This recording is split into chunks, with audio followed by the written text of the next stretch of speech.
right up here, this is your fuel filter. So what you got to do is unplug this blue clip here. You just got to push down the tab in the center on top and pull it out. I'm gonna need 2 hands for that. And then this is your filter. You just spin it counterclockwise, it unscrews, and I'll show you the filter on the inside.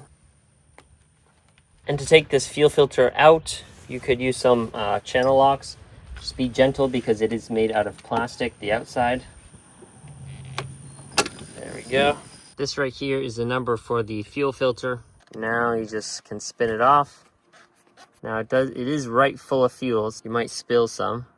Now if this is dirty, you can dump it out. And this right here is our fuel filter. Pop that out. Here's the new one.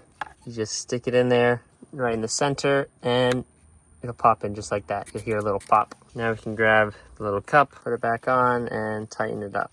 Now this filter housing does not have to be super tight. You can just put it on by hand and give it a good twist. Once you get that on, you get the blue clip and you put it back together just like that.